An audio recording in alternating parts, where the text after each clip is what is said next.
Hey, this is Notser, and is defensive fire for US and Soviet destroyers too powerful now?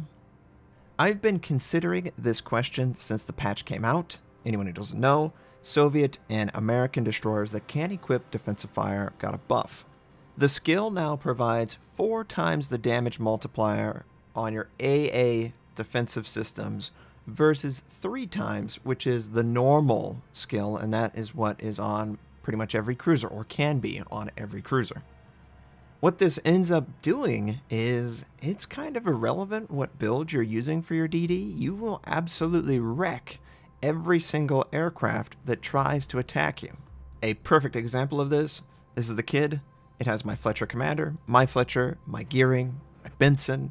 They are all torpedo rearm built. I prefer that style. I like faster torpedo rearm, survivability expert, concealment, adrenaline rush, last stand, that sort of style, radio location, preventative maintenance. That's what I'm going for.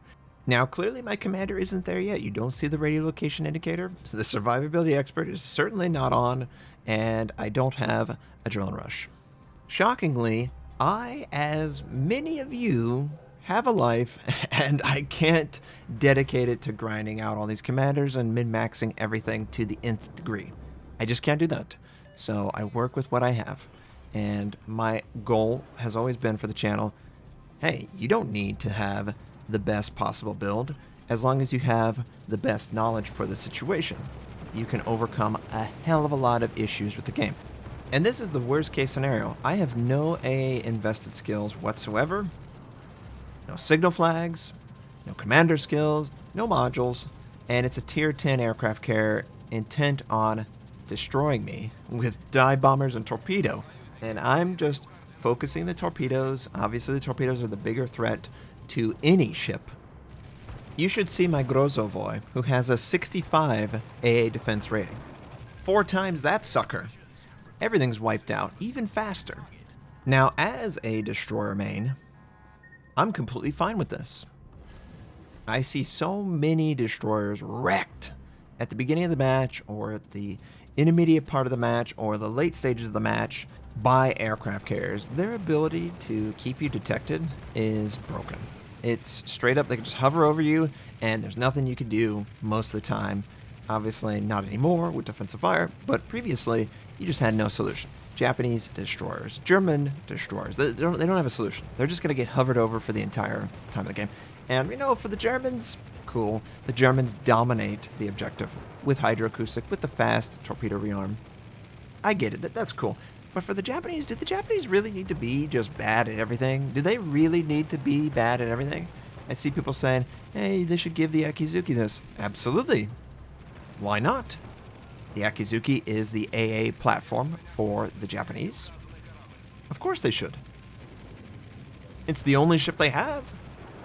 So, it's definitely a swing back in the direction of DD power. For sure. Those that can equip it benefit 100%. Aircraft carriers, I feel bad for you. It sucks. The game is weird. It's just, for an aircraft carrier, it's just a case of extreme. Either you are top tier, wiping out everyone, or you're bottom tier and you get wiped out by everyone. Plus, on top of that, you have to consider, do they have defensive fire? Are they an American destroyer? Are they a Soviet destroyer with defensive fire? I can't tell until I fly over it and then they turn it on. They wipe my entire squadron out. Perhaps there should be some sort of tell in the game that communicates the build or the goal of each ship that you're going up against visually. It's one thing to see a tell, clearly know that this person has this ability equipped to the ship before you get into a situation where they can wipe you out. And it's quite different when you just try and attack this person and magically they turn something on and they wipe out the squadron before you can do anything. Oh, but they'll learn for the next one. Okay, yeah, they will. But for that initial, they have no idea what type of build you're running, especially from an equipment standpoint. If I knew that every single American destroyer had this skill, I would never attack an American destroyer ever again as an aircraft carrier. If I knew every single Soviet destroyer that can equip it was using it, I would never attack those ships ever again. I just wouldn't. It's the same mindset if I'm equal tier to an American battleship. They pretty much wipe it out. Now, obviously, you've got a lot of inventory and you can continue to attack, but you can only do that so often before it's wiped out. And before, the DD was basically the only valid target always for an aircraft carrier, and it's not anymore. You've got to consider, oh, there's all American battleships. Oh, there's British battleships on the enemy team. Those aren't really good targets to attack. Oh, they might have manual AA. Oh, then we go to the cruisers. Well, cruisers are all going to have defensive fire. They don't have incentive to use hydroacoustic in most cases. So they're going to be basically immune to attack for a little bit. And you definitely have to commit for a destroyer more than you need to commit for other classes of ships because they move so fast, they're so versatile, so maneuverable. You basically have to already be dropping before you realize that it has defensive fire. And that is awful. That is a terrible situation to be in. For the battleship, for the cruiser, you can get a tell because you don't need to lead them quite as much. They're not as maneuverable, not as fast. It feels comfortable. But for DDs, especially Soviet, you have to give so much lead. You have to try so hard to get your chance on the drop. By the time that you realize, oh crap, this is over, you've basically had half your squadron wiped out before the drop and the other half wiped out after the drop.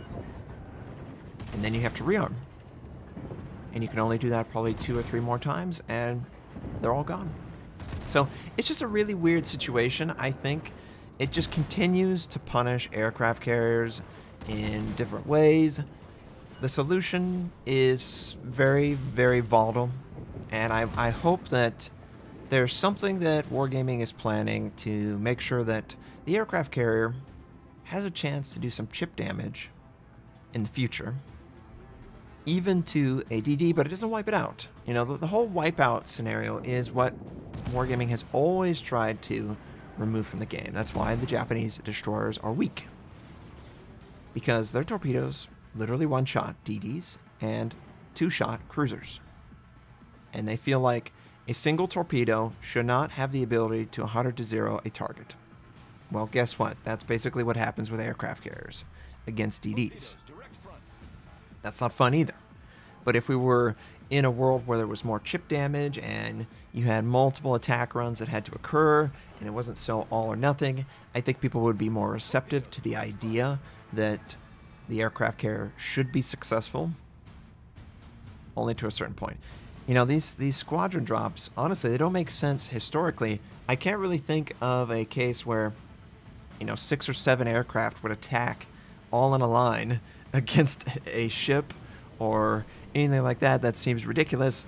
I would figure that they would have something more akin to Star Wars, where you set up an attack run, you had the protection of your fellow squadron mates from anyone who wanted to interrupt it, but it wasn't a case where 10 people were jammed in this area and they were all trying to do the same thing. That doesn't make any sense. So maybe Wargaming could get to a situation where that is more the norm in the future. Then this stuff would be more relevant from a defensive standpoint and less relevant from an all or nothing standpoint, and absolutely on board with that. But at this point, defensive AA for American and Soviet destroyers is insane. It's absolutely insane, and it's just another target for you aircraft carriers not to go after, I think. That's my opinion. Maybe I'm wrong. Maybe I'm completely off base and it's just because the kid's broken. But I don't think so. I don't think so. I've had this sort of AA overwhelming firepower on pretty much every single Soviet and American destroyer that has been attacked in this patch with defensive fire. It's just, you know, you would think, oh, changing it from a 3 to a 4 is no big deal, but 3 makes it equivalent to basically an American battleship in AA effectiveness. You know, 90, 95, but 4 is putting it into 120, 160. Insane figures for some of the Soviets with their advanced firing training, basic firing training builds. You know, that's absolutely insane. And yeah, the window of opportunity for a lot of these isn't really that big because they could pop smoke and hide, and then by the time they're out of smoke, defensive fire is back on. So we'll see what happens from this stuff. I just wanted to give my thoughts on it. I was just surprised by the response. You know, I was like, I can do whatever the hell I want, first of all, just like you can do whatever the hell you want. And secondly, I think it works pretty good with a Fletcher commander that I just stuck in there. I mean, I didn't really see the incentive to change it. I was certainly under attack multiple times by that enemy tier 10, and he couldn't do anything. And I didn't feel like he was bad. I just felt like defensive fire is that strong now, and you have to consider that, which you didn't have to before. Yes, it made you inaccurate, but it didn't wipe it out quite like this. I mean, I just can't imagine what the aircraft carrier, what else can they do to the aircraft carrier, right? I kind of wish that Wargaming would just tell us exactly what they want out of the aircraft carrier, but I don't even think they know, and that's the problem here. We're doing sort of tweaks all at different times, and they become powerful or irrelevant. Clearly, defensive fire is of the very strong category, but it just feels like you guys can't catch a break. There's no aircraft carrier rework on the horizon. You know, they're talking about 6 months at least. It takes that long. We are in the early stages of that. The American aircraft carrier loadout will definitely be improving in the next 3 patches. Not that that takes a lot of effort. It quite literally is telling the loadout that I want 2 of this instead of 1. You know, not a big deal there. But something's got to give. We've got to get the game back from the extreme. It can't be, oh man, all that fire, it's so easy to 100 to 0 a target with the torpedo attacks, or set a fire. Always guarantee a fire is going to stick for the full duration. Same with torpedoes. There just has to be a little bit more subtlety with this stuff, or it feels overbearing. It feels unavoidable. And I kind of feel like that's a really dangerous place for a game to be. If a player feels like nothing they do is impactful to the game, then it needs to be redrawn. We have to go back to the drawing board, and we have to fix that, because every single player should feel like they can contribute to every single moment in the game. In my opinion. Some people just want it to be battleships are immune to everyone except for torpedoes. Yeah, well, that would suck. Battleships would be so ridiculously broken in that case. That's not a good design for a game. That might be a good design for real life, but it certainly isn't good for the game. So I hope this was informative, interesting, maybe gave a different point of view. Hope you have a wonderful day, and I'll catch you next time.